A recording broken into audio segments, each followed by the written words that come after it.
सुप्रभात दोस्तों। प्रभात हिंदी क्लासेस में आप सभी का हार्दिक स्वागत है। आज हम हिंदी साहित्य में जिन जिन लेखकों को ज्ञानपीठ पुरस्कार प्राप्त हुआ है, आज उसकी हम चर्चा करेंगे। पिछले क्लास में हमने हिंदी साहित्य में जिन जिन लेखकों को साहित्य अकादमी पुरस्कार प्राप्त हुआ था वो सब हमने डिस्कस किया था। अगर आप लोगों ने ना देखा हो तो आप देख सकते हैं। तो हिंदी साहित्य में ज्ञानपीठ पुरस्कार का भी उतना ही महत्व है जितना कि साहित्य अकादमी का। और ये पुरस्कार किन किन लेखकों को प्राप्त हुआ है आज हम वो पढ़ेंगे।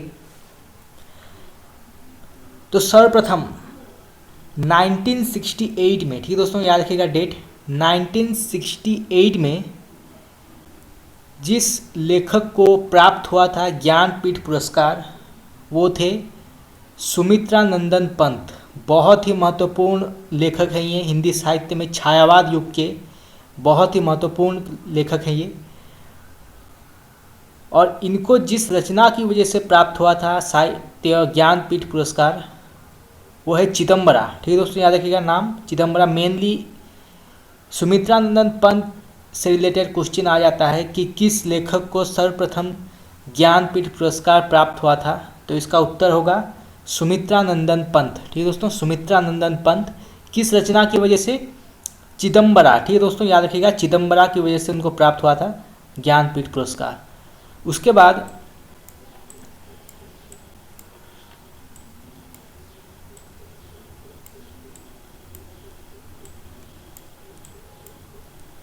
नाइनटीन सेवेंटी टू में रामधारी सिंह दिनकर, ठीक है दोस्तों, रामधारी सिंह दिनकर जी को प्राप्त हुआ था ज्ञानपीठ पुरस्कार।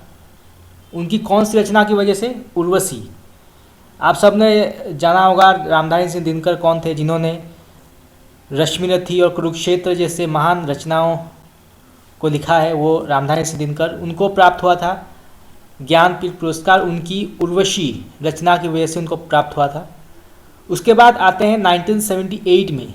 1978 में अज्ञा जी को प्राप्त हुआ था ज्ञानपीठ पुरस्कार। उनकी कितनी नाव में कितनी बार रचना की वजह से उनको प्राप्त हुआ था ज्ञानपीठ पुरस्कार। ये याद रखिएगा, बहुत ही इंपॉर्टेंट है ये नाम थोड़ा बड़ा है तो आप नाम याद रखिएगा।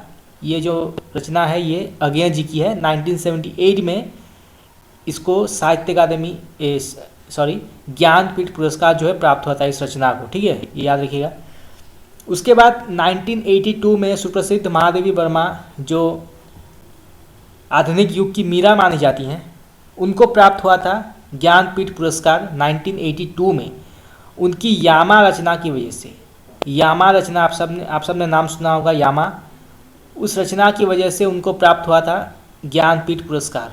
ठीक है दोस्तों, तो ये बहुत इंपॉर्टेंट है, याद रखिएगा। उसके बाद 1992 में नरेश मेहता, नाम याद रखिएगा नरेश मेहता जी का। इनको हिंदी साहित्य में अपनी सर्वश्रेष्ठ साहित्यिक योगदान की वजह से इनको प्राप्त हुआ था ज्ञानपीठ पुरस्कार। उनके संपूर्ण साहित्य के लिए उनको प्राप्त हुआ था ज्ञानपीठ पुरस्कार। उसके बाद 1999 में, ठीक है दोस्तों, याद रखिएगा 1999 में निर्मल वर्मा, ठीक है दोस्तों, निर्मल वर्मा जी को प्राप्त हुआ था ज्ञानपीठ पुरस्कार। उनको भी उनके हिंदी साहित्य में सर्वश्रेष्ठ साहित्यिक योगदान के लिए उनको प्राप्त हुआ था। उनके संपूर्ण जीवन में उन्होंने जितने साहित्यिक रचना की थी उसकी वजह से उनको प्राप्त हुआ था ज्ञानपीठ पुरस्कार। तो ये याद रखिएगा। उसके बाद 2005 में कुंवर नारायण जी को प्राप्त हुआ था ज्ञानपीठ पुरस्कार।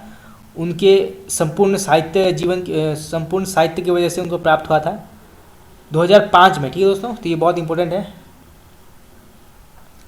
और उसके बाद 2009 में अमरकांत एवं श्रीलाल शुक्ल, इन दोनों लेखकों को प्राप्त हुआ था ज्ञानपीठ पुरस्कार। बहुत ही बड़े लेखक हैं ये हिंदी साहित्य के। अगर आपने पढ़ा होगा राग दरबारी तो वो श्रीलाल शुक्ल जी ने लिखा था। तो श्रीलाल शुक्ल जी एवं अमरकांत, इन दोनों को प्राप्त हुआ था 2009 में ज्ञानपीठ पुरस्कार उनके संपूर्ण साहित्य रचना की वजह से उनको प्राप्त हुआ था। ठीक है दोस्तों। और नीचे यहाँ पे करेक्शन दिया गया है, बहुत ही महत्वपूर्ण नोट है ये, इससे रिलेटेड क्वेश्चन भी आ सकता है एग्जाम में। यहाँ कहा गया है कि सन 1984 ईस्वी, ये डेट याद रखिएगा, सन 1984 ईस्वी के बाद ज्ञानपीठ पुरस्कार लेखक के समग्र साहित्यिक, ठीक दोस्तों, साहित्यिक योगदान पर दिया जाने लगा।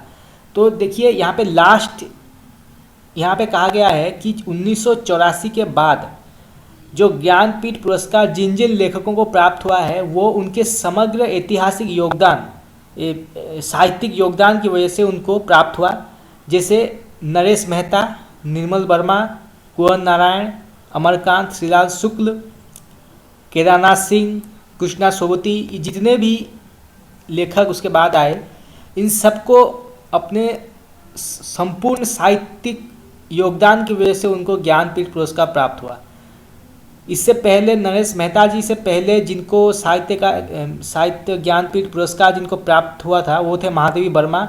उनकी यामा रचना की वजह से उनको प्राप्त हुआ था ज्ञानपीठ पुरस्कार। इनकी एक रचना थी, इसकी वजह से उनको प्राप्त हुआ था। उसके बाद जितने भी लेखक आए उनको उनके जीवन में उनके समग्र ऐतिहासिक योगदान, साहित्यिक योगदान की वजह से उनको ज्ञानपीठ पुरस्कार जो है प्राप्त हुआ। ठीक है दोस्तों, तो ये बहुत ही इंपॉर्टेंट है, याद रखिएगा। उसके बाद 2013 में केदारनाथ सिंह जी को प्राप्त हुआ था ज्ञानपीठ पुरस्कार।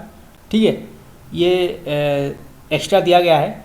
तो 2013 में केदारनाथ सिंह जी को प्राप्त हुआ था ज्ञानपीठ पुरस्कार। ठीक है दोस्तों, तो ये इम्पोर्टेंट है। और उसके बाद 2017 में कृष्णा सोबती जी को हिंदी साहित्य के साहित्यिक श्रेष्ठ योगदान की वजह से उनको प्राप्त हुआ था ज्ञानपीठ पुरस्कार। ठीक है दोस्तों, तो कृष्णा सोबती जी को प्राप्त हुआ था 2017 में ज्ञानपीठ पुरस्कार। ठीक है दोस्तों, ये बहुत इंपॉर्टेंट है।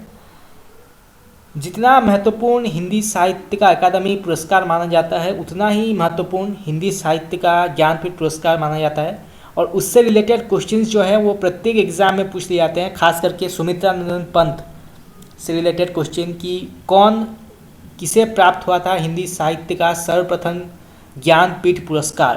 तो इसका उत्तर होगा सुमित्रा नंदन पंत। किस रचना की वजह से? चिदम्बरा की वजह से। तो इससे ऐसे क्वेश्चंस आ सकते हैं एग्जाम में, क्योंकि ये बहुत छोटा भी है और इससे रिलेटेड क्वेश्चंस मेनली आ जाते हैं एग्जाम में। तो दोस्तों आज के लिए इतना ही। कल व्यास सम्मान जिन जिन लेखकों को प्राप्त हुआ था वो हम उसके बारे में चर्चा करेंगे। दोस्तों आपका बहुत बहुत धन्यवाद।